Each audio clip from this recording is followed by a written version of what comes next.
Okay. So with that, I'm going to go ahead and show or share my screen and go to my PowerPoint. Anna and Nuria, can you see the screen? Okay, great. So this evening, once again, it's our annual meeting for transitional kindergarten and information. This information is going to be about a little bit about the curriculum, a little bit about things you can do to prepare your child for TK and K. We'll talk about the enrollment process. We'll talk about immunizations. We will talk about home language survey as part of the English Learner Program. We'll talk about childcare for just a minute. And then also for safety procedures and those kinds of things, and tours, school tours too. So I'm going to go ahead and advance my slides. Here on slide 3, a little bit of information about what you can do to prepare your child emotionally for kindergarten. And I'm not going to go over every bullet point on the slide, but I do want to point out a couple of them. So it's really important that your child do some group play, and you can do that through your local organizations that you belong to, with your family, but anything you can do to get your child acclimated, because we all have to learn how to take turns. We all have to learn how to go ahead and interact with each other. And that starts with preschool into TK and into kindergarten. So it's a lot of socialization skills, really highly important. One of the things you can do is you can go ahead and attend open house, and you can take your TK or kindergarten child to open house, and the open house schedules will be posted on the school's websites. So look at your neighborhood school and find out when their open houses are. Also, I skipped over a tour of the new school, so you can go ahead and attend a tour, and each school has a unique schedule about when the tours are. And we're just in the process of gathering those dates. Otherwise, I would have them advertised here. So I wanted to make certain that that information is shared. So on our district website, as well as the school sites, you can always call the school too and find out when their tours are. One other thing I want to point out on this slide is routines. And it's really important that children have routines, and adults too, actually. So it's really important to have a certain bedtime, wake up time, and other kinds of routines that you do. And that helps students to get acclimated to school.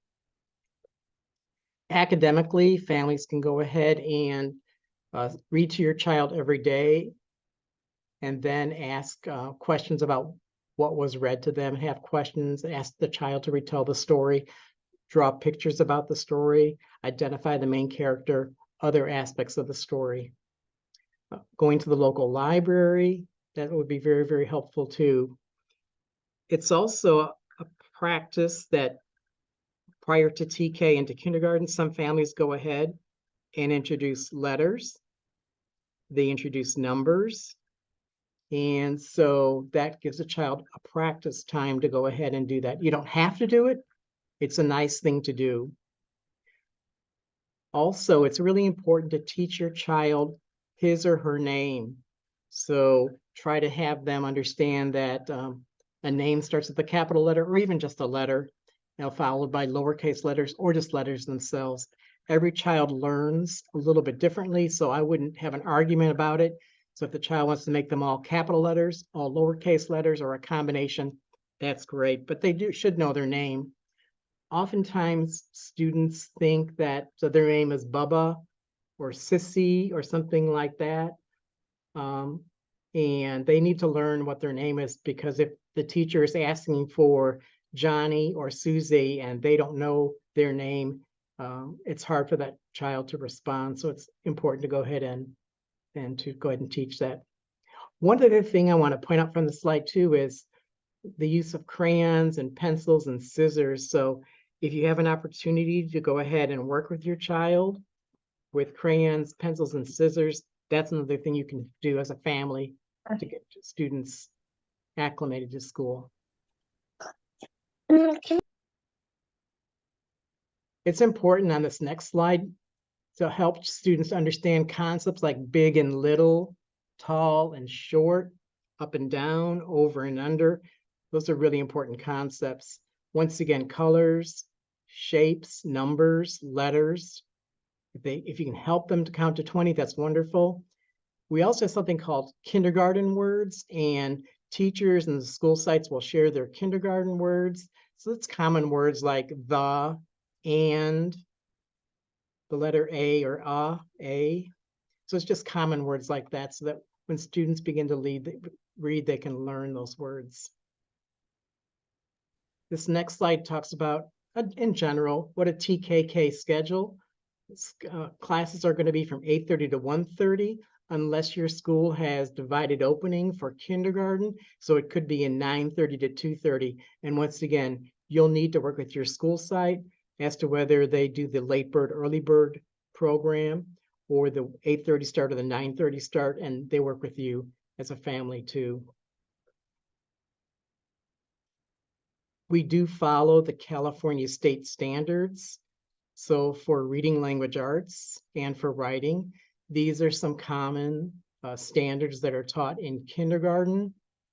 So like reading from left to right, from the top of the page to the bottom of the page, and then page by page. So it's what we learn in primary grades. Concepts about print, we call that, okay? They'll learn about rhyming words. They'll talk about blending and segmenting. So the kindergarten teachers and the TK teachers will go over their program when they do their school site orientations. Here's some math skills that are commonly taught in TK and in kindergarten. And once again, the school sites will reinforce that. For science, TKK students often will have, and by the way, I use TKK for transitional kindergarten and kindergarten. TKK students will have physical science and earth science and life science, and they will do investigations or experiments. That's common in an elementary TKK setting. For social studies, social sciences, we'll go over rules and consequences as part of citizenship. We'll go over national and state symbols such as the United States flag, the California flag, the Statue of Liberty, the bald eagle as being symbols of our nation. We'll talk about jobs in the community. And then on that second to last bullet, calendar, like days or days of the week, months of the year, we'll teach those kinds of things. And of course, we go over special events. And those of us who have students that already attend our schools, we know that we oftentimes have students lose things. So it's really important that your child has his or her belongings labeled. So anything you can do to help to label, backpacks or coats or sweaters or snack or lunch containers, that would be very important.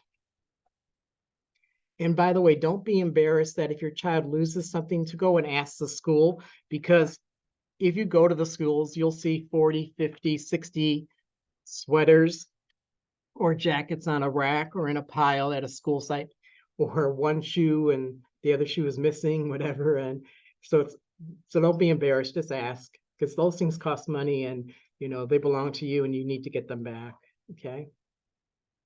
On that second bullet, that's another thing that we ask families to do, is to purchase clothing so that students can go ahead and be independent, so they can learn how to snap or how to button or how to zip or buckle or how to tie shoes. That's really important. So if you could help along those lines, it'd be very nice. And of course, backpacks are welcome too.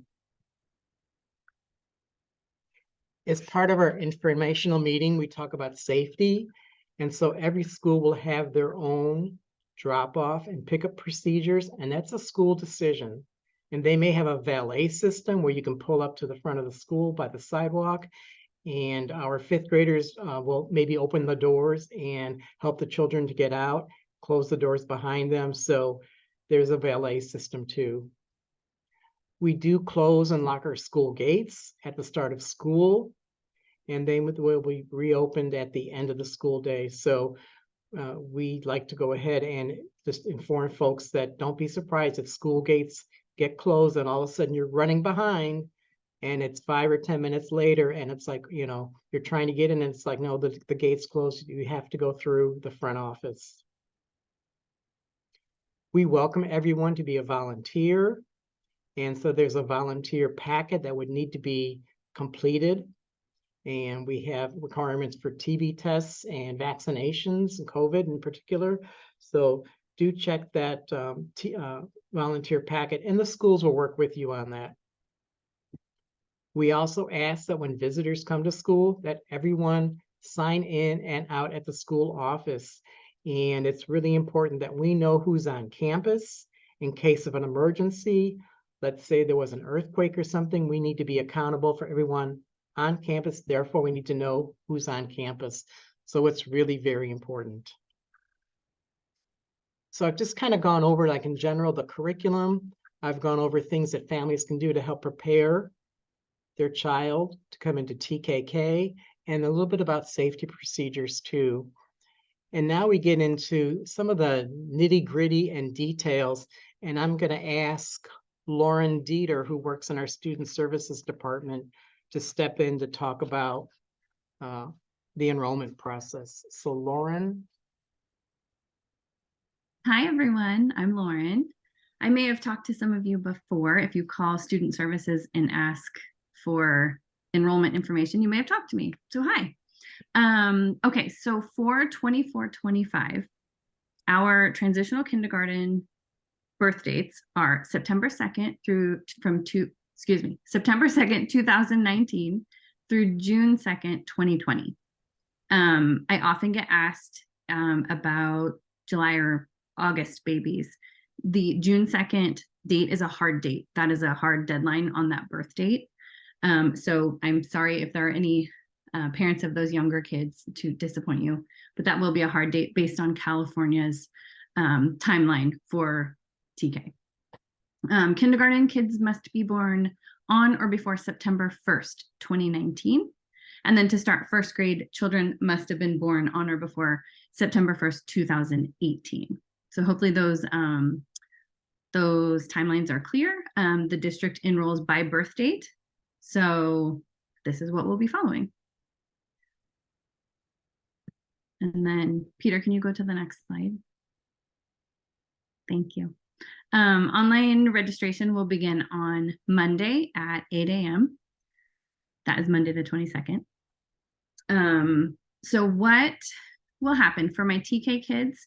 Parents will for everyone, parents will upload original birth certificate, the California state issued birth certificate, or if you're from another state, that state, or the official birth certificate or passport. That will be proof of age for us.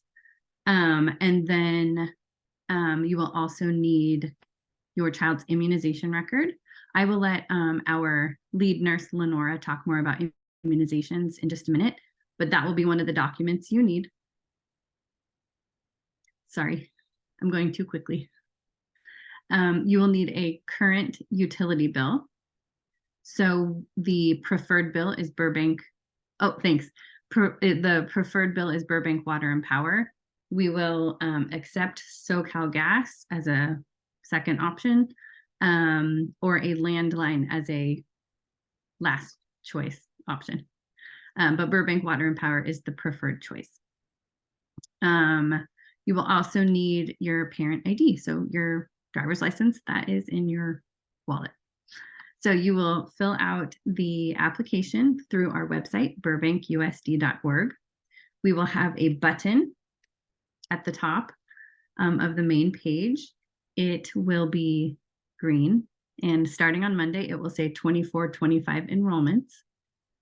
So it'll be hopefully very easy to find. So it'll be a green button at the top, just below the giant photo on the main page. You'll click that. It will take you to all the information you will need about 24-25 enrollment. So everything I just said you need will be listed again in case you forget or need to reference it. And then there will be a yellow pencil, and you'll click the yellow pencil to take you to the application. So have ready the 4 documents that you need, either as a scanned PDF or a photo, because you will upload those into the application. All paperwork must be complete and approved by the school to be considered a complete enrollment. So just because you have gone online does not mean that your child has been enrolled. So I want to make sure that's very clear. You have to be communicating with the school and have a confirmed enrollment with school staff for your child to be considered fully enrolled. And then I can't read the chats, I'm sorry, as we're going. So Lenora is going to talk. Lauren, can I ask a quick question? Yeah. Because there was a question in the chat that I want to make sure is we gave the right answer to. And I was in this position, as you know, last year, which is if we signed up our child for TK and they weren't given a spot because of age, do we need to do all this again this year? You do. Okay. So anyone who signed up last year but was not, didn't end up getting enrolled, the application in the computer was deleted and any paperwork that we had was shredded. So thank you. And then before I turn it over to Lenora, was there anything in the chat that anyone? Go back on intra-district permits and inter-district permits. Perfect, thank you. Okay, so once you have filled out your application, you will work with your school of residence. No matter where you wish you want to go or anything like that, you finish or you start and finish enrollment with your school of residence. If you would like to go to a school that's not your school of residence, for TK, it's a special program, so there will be a form that you'll fill out once your documents are approved, and you can put your first and second choice school on that form that you get from the school after they approve your documents. If there is space, we will try to get your child where you want them to be. If there is not space for your first choice, we'll look at your second choice. If there's not space there either, you may get a call or notice that those 2 choices aren't available, but we could offer this other school. And so then you'll just work with your school of residence to finalize that placement, okay? If that's for TK and TK only. For kindergarten, and there's probably not anyone here for other grades, but kindergarten through the rest, if you want to go to a school that is not your home school, you need to apply for an intra-district permit if you live in Burbank. So for Burbank residents, it is called an intra-district permit. The details are here, but you will finish your registration at your school of residence, and then you can apply between February 20th and March 15th for an intra-district permit. The permits are granted based on a lottery and space available. So at the late spring is when we start to approve permits, and we will notify you by email if your permit has been approved or if it is still pending, because so far there's not enough space. I will say that throughout the entire summer, check the numbers, check enrollment, and try to get as many kids where they want to be as I can. But again, it's based on space and it's based on lottery. Inter-district permit, if you do not live in Burbank and you would like for your kids to come to school in Burbank, you must work in Burbank 10+ hours per week during Monday through Friday. You can find details in this presentation once we post it, and then also on our website. And for non-residents, that is called inter-district permit. You can also call us in student services if you have questions.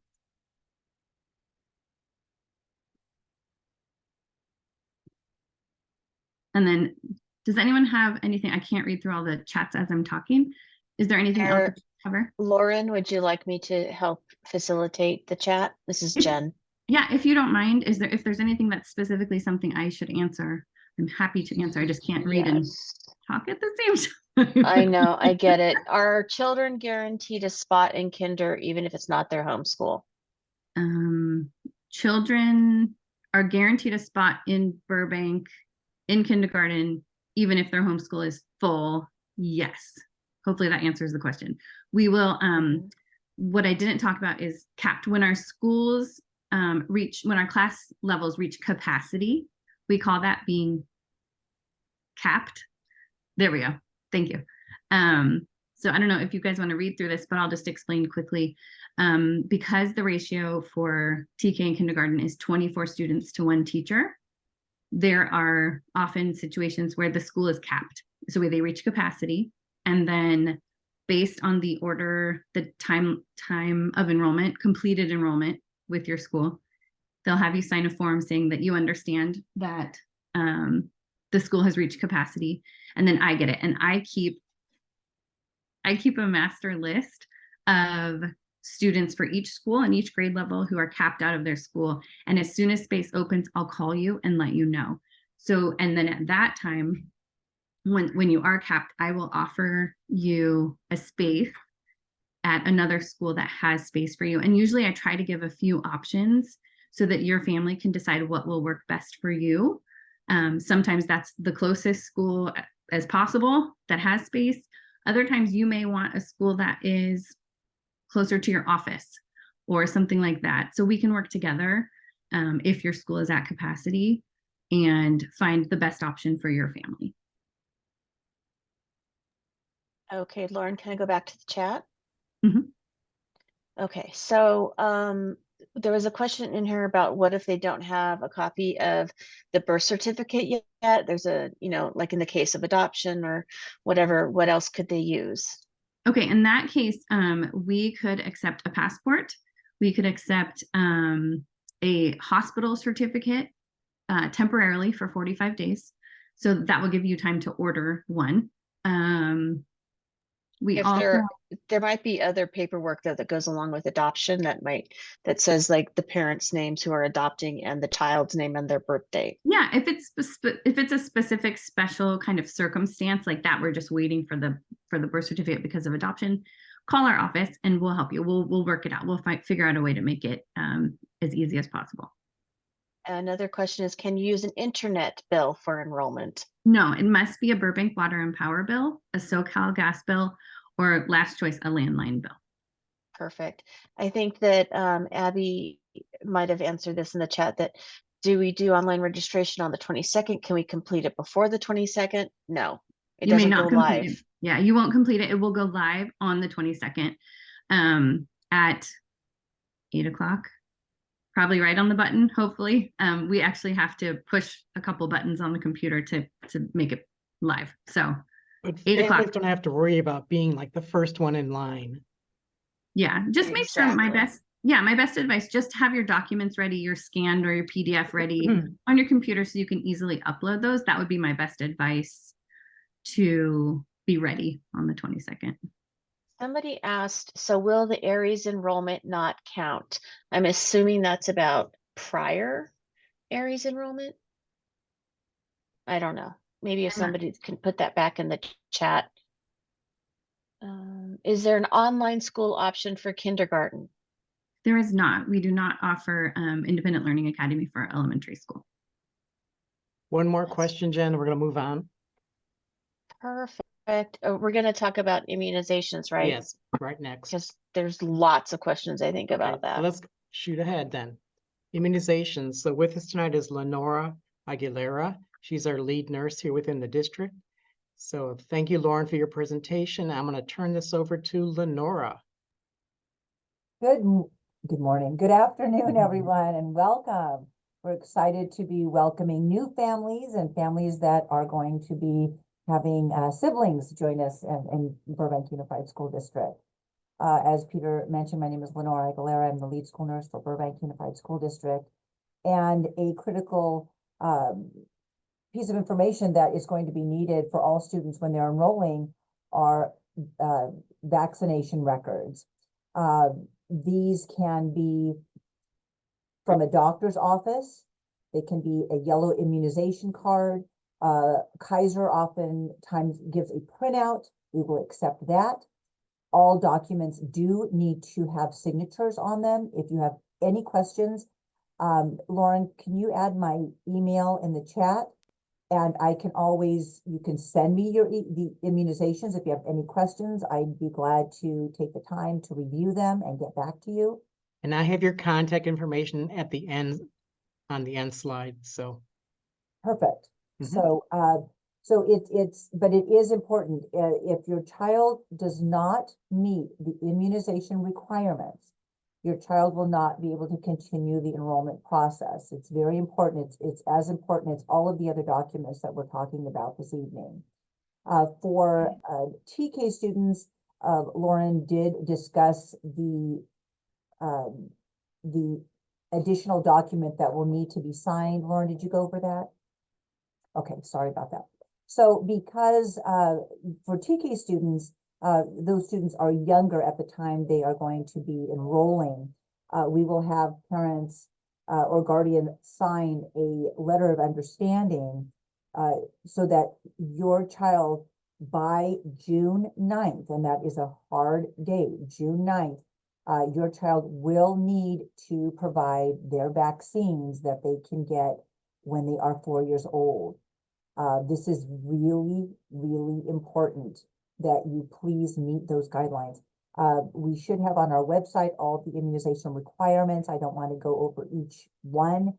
But like I said, if you want to send me your immunization records, I'd be glad to review those with you. Jen, are there other specific immunization Questions? Oh, yeah. The chat's been flooded with questions, which is great. Let's see.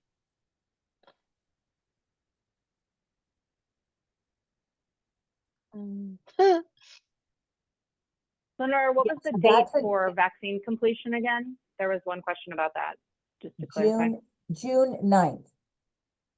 Got it. For all students entering TK and K, correct? For TK. For TK. For K, they need to be done. Well, for kinder, they should have already met all the requirements. Because these immunizations are 4 years old. They're not 5 years old. So these immunizations should have been met by the time the child was 4 years old. And so what we want to make sure that parents understand is call your physician's office, schedule appointments now. Don't wait, because we cannot accept, my doctor could not see my student for another 2 weeks, or I promise that my child has an appointment on June 10th. We can't accept any of that. So please schedule your children's physical, which should include their immunizations, their vaccines, before that date. Don't wait till the last minute, please, because doctor's office. And for kindergarten, they need to have the vaccines done before they enroll, correct? Absolutely, for all grade levels, yes. There's a little confusion, Lenora. Mm-hmm. So did you say the immunization record needs to be signed? But like with Kaiser, it's just a list of the dates. It doesn't have to be signed, does it? Well, it depends. A Kaiser, a yellow card does need to have physician stamps or signatures. Kaiser records, we do accept Kaiser records. We know that there's usually an electronic signature, but we're very familiar with the Kaiser records and such. If there's any question, we will, like I said, I would rather have parents send me the vaccination records so I can review them. And that way, if there's anything that's missing, we can take care of that before the child is enrolled, so there's no delay. Okay, and then a COVID question. For the COVID vaccine, I have a separate card. Should I include that with the records from the pediatrician of the full immunization record? You can, because we will take a copy of we will print out a copy of your children's immunization records and keep that in their confidential health record for the remainder of their time with us at Burbank Unified. As of right now, the COVID vaccine is not required for school entry at any grade level. But if you have vaccinated your child, then please include that. Thank you. And just as a reminder, when it comes to immunizations and vaccinations, those are highly confidential and unique to every family. So we don't like to discuss about families' business here in a presentation like this, but should you have any questions, please contact your school, neighborhood, school nurse from your neighborhood school, or contact Lenora Aguilera.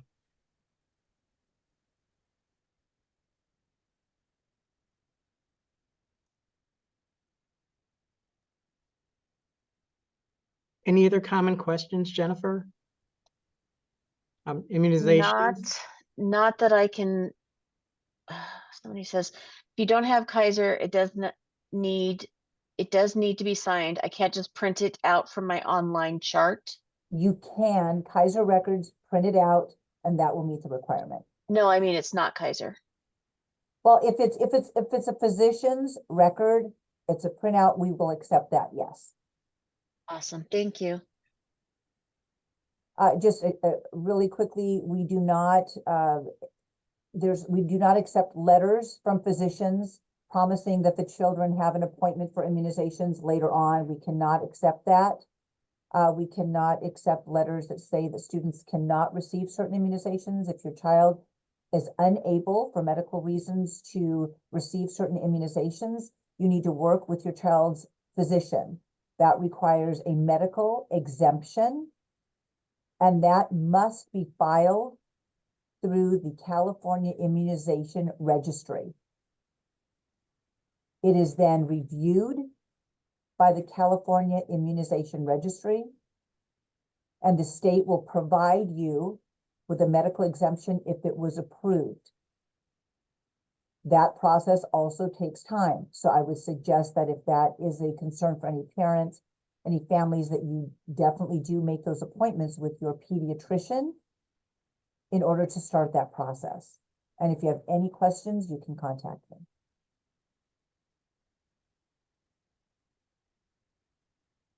With that, I'm going to go ahead and advance our presentation to talk about the home language survey as a part of our enrollment process. And this is part of the It's not English part of the enrollment, sorry. in general. Yes, in general. It's In like general. once you, sorry. Hi, I'm I know Jen you're being Goldenberg. detailed, and you and I both know because we do compliance. So, but it is part of the bigger picture with enrollment process. So Jennifer, talk about the home language survey.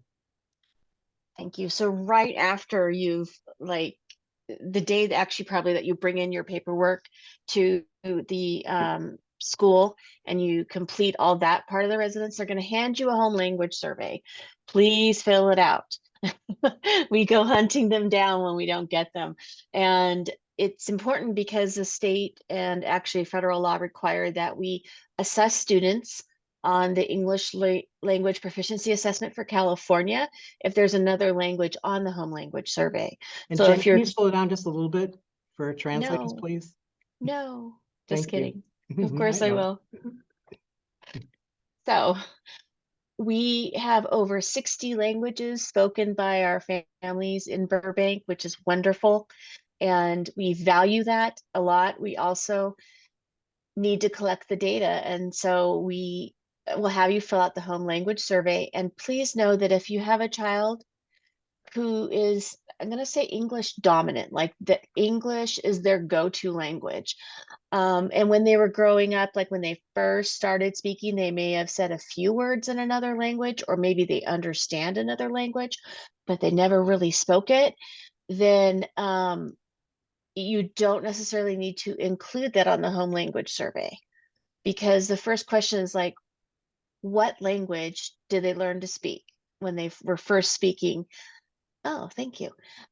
In short phrases or short sentences, somebody just saying like mas or leche or mama, you know, like short words like that they know, is not the same than if they might be saying those words like in context with somebody who speaks Spanish, for example, but really when they're speaking the majority of the times in English.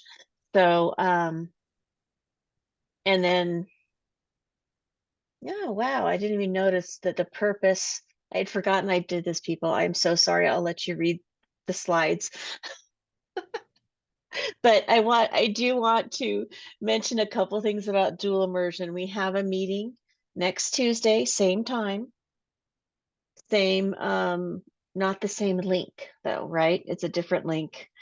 And it's all about our dual immersion program, which is English and Spanish. If you have a child entering kindergarten and they have an older sibling already in dual immersion, you have to do the complete enrollment again, including the enrollment for dual immersion. It's a separate form because siblings have priority, but we can't give them priority if we don't know they're coming.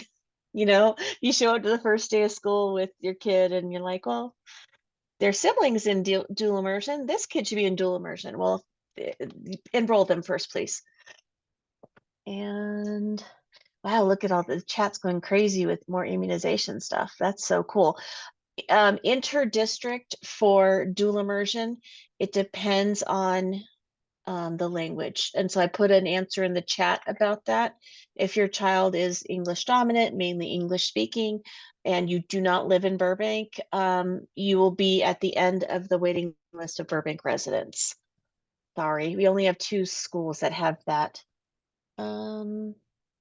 Oh, sorry, one more thing about the home language survey. If you're interested in putting your child in dual immersion and you say that they speak both languages and everything, there is a short assessment that we do. There's that. Okay, and then the last thing about the home language survey, sometimes, or anyway, a lot of times, whenever, I don't need to quantify it, there are families where the parents might speak another language in addition to English, and they might be speaking it with each other, or they speaking it with other relatives, but the student doesn't really know that language. So that would be like where you would write that language on in answer to the last question, which language is or are most often spoken by adults. If the home language survey, like the first language is English, the child most likely speaks mainly English, you use English most frequently, but there is another language spoken in the home, we don't assess their English proficiency. It's only when the first 3 questions are answered with another language. And right, and if you are applying to dual immersion and you want your child to be considered for the assessment on the Spanish side, because we have like half the class is Spanish speaking, half is English speaking, you have to list Spanish on the home language survey. If you just put it on, some parents have put English all the way down on the home language survey, and then on the dual immersion application, they include Spanish there. The 2 forms need to match. That's all.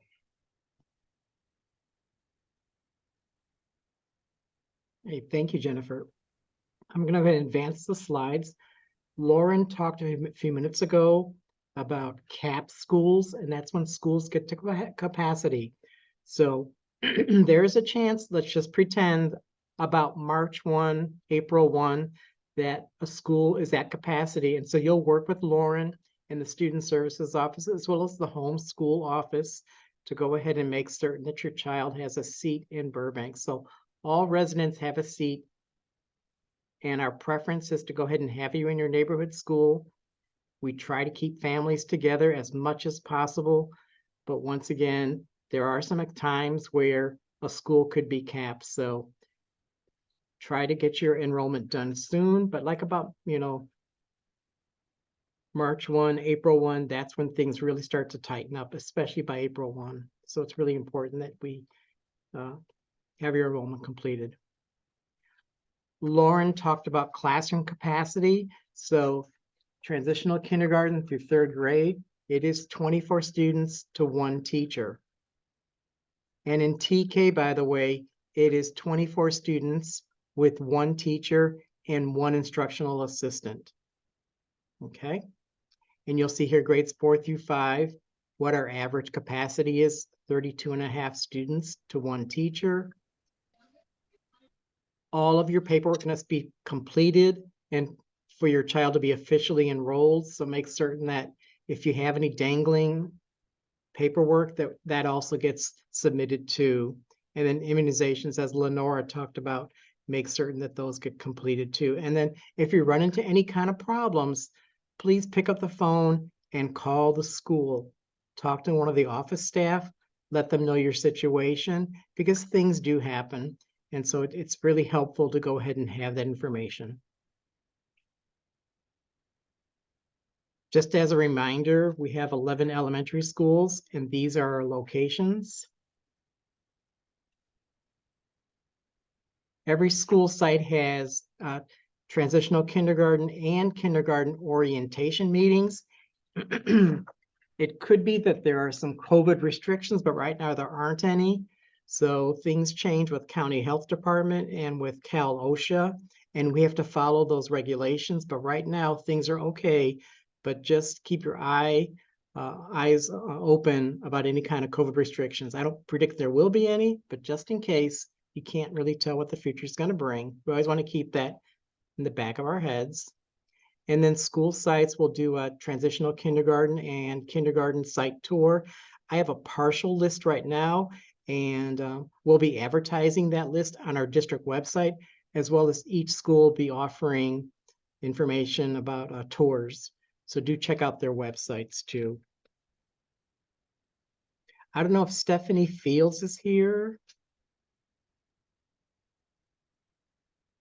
I'll give her a second.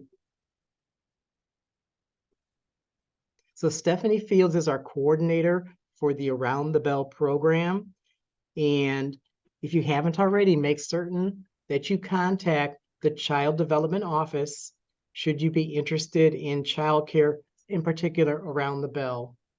Other programs such as the Parks and Recreation. Hi, Peter. I'm here. Oh, great. Thank you. I'm glad you're here. So Stephanie, Hi, go ahead. Hi, everyone. I'm Stephanie Fields. I'm the coordinator of Child Development Programs. So I oversee the Around the Bell, the ATB program. If you're interested in the program, feel free to give my office a call. I listed my contact information in the chat. Our program hours are 7 a.m. to 6 p.m. We accept children TK through 5th grade. There is a weekly fee. So for transitional K and kindergarten students, the fee is currently right now $150 per week. And it is scheduled to increase every year 5 to 10%. So that amount hasn't been determined yet. So sorry, Stephanie, this is Jen. We just saw a notice in the chat from the interpreter to please slow down. Oh, okay. Sorry about that. Lots of information you have. Our program hours again are 7 a.m. to 6 p.m. The staff will ensure that your children go to their designated area or classroom in the morning. And once your child is dismissed from school, the staff will then pick your child up to ensure that they make it back to the Around the Bell classroom. And again, there is a weekly fee of $150 currently this year, but it is scheduled to increase for the upcoming school year.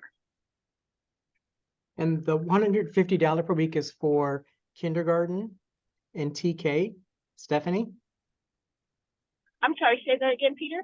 The 150 is TKK, and then for grades 1 through 5, right now it's the 150 is for TKK, and then 1st through 5th grade is $116 per month. Per week. So we're in the process of considering a fee increase, but we won't know that until March. So we'll also advertise that through the district website. Additionally,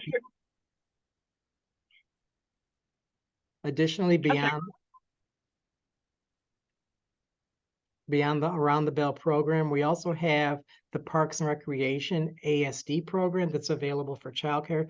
You would need to contact the Burbank Parks and Recreation program directly. The Boys and Girls Club offers childcare too. Once again, you'll be needing to contact them, and the YMCA has an opportunity too for childcare. So you can contact them. So each program is a bit unique. each program has their own fee structure. Each program has their own staffing. And then, Stephanie, you also have the ACES program at Disney, Washington, and Providencia. Yes, that's correct. ACES currently is for grades 1st through 5th grade. You would need to contact my office if you're interested in having your child register once they go into 1st grade. For the Around the Bell program, there is a wait list.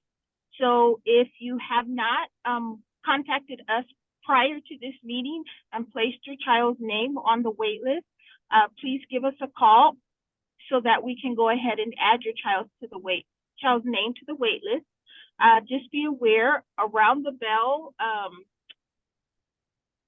spaces are very limited.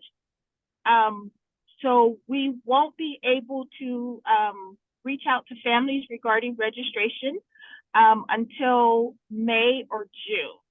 So feel free to give us a call. You can send an email. I listed my email address as well as my secretary's email, Arlene, and then we can give you further information about the Around the Bell program. Thank you, Stephanie. We've got a couple more slides here. I want to remind everyone that we do have the free or reduced lunch program here in Burbank Unified School District. And it's based on, to qualify for free or reduced lunch, it's based on your family income and the number of people that live at your residence. And so it's a kind of a sliding scale. So it's really important that you go to the website and complete a lunch application. And the new lunch application comes out after July 1. So if you would complete one now, that's for this school year. But then if you wanted to have one for next school year for free or reduced lunch meals, we ask that you go ahead and complete that lunch application after July 1. And we'll notify people about that lunch application process. And there's contact information here about who to contact within the food services office, as well as their website. Our adult education program offers parent education opportunities. So if you're interested, do contact the adult education school. Do check out their print copies that come in our mailings, as well as electronic advertising for the parent education programs, as well as school sites offer too. I did promise earlier that I would provide you with contact information. So if you wanted to take a picture, or we're going to be posting this information, that here you see my name, Peter Konopik, and my role. Here you see Stephanie's, being responsible for child development. If you had interest in special education services, Jennifer Nicholson would be the main contact person, as she's the director of special education. Here we have Stacy Cashman, our Director of Student Services. And so Lauren Dieter works with Stacy Cashman in the Student Services Office. Here's our food services contact, Carrie Bogdanovich. And then Lenore Aguilera, our lead nurse, should you have questions about immunizations or vaccinations. Okay. So I'm going to go ahead and stop sharing my screen. I know that there's a number of questions that came through the Q&As. So Jennifer, I'm not sure if there's anything in particular that's important to a large swath of the participants that you could. Well, somebody asked a really good question, that if they have their child's vaccine records, is there somebody who can review them in advance to make sure they have all their immunizations? Yes. I had already mentioned that actually, and I've already getting them and have been getting back to parents. The answer is yes, as I mentioned earlier. You can either send them to me or you can send them to the school nurse at your child's school, and we will review those and let you know if they've met the requirements. as we typically do in a meeting like this, we go ahead and print out the chat, and anything that is significant in terms of questions, we go ahead and develop an FAQ, and then we post it on the website. So that's a common practice that we do, because oftentimes we don't answer every question that people pose. But once again, if it's your personal, private information, please do contact the schools or the point persons, and they'll help you out individually. Yes, and for the question about moving, that's like if you register and then you move, contact student services. They'd be able to help you with that.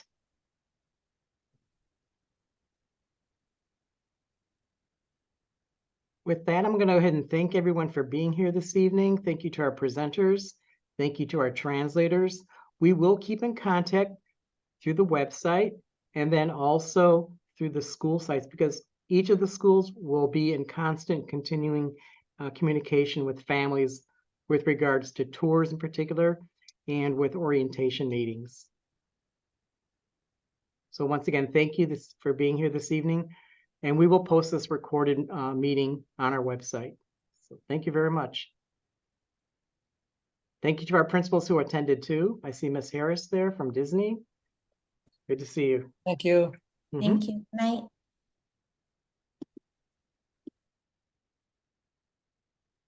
Thank you. Thank you. Good night. Thank you.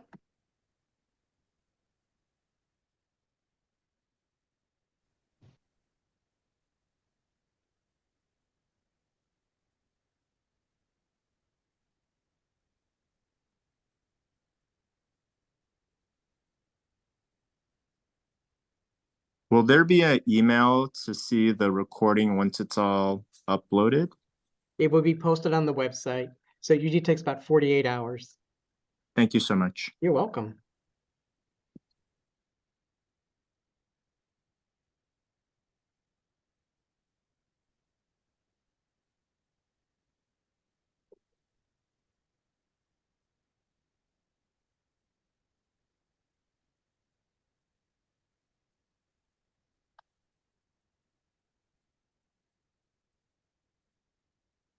Hey, Peter, I'll see you tomorrow.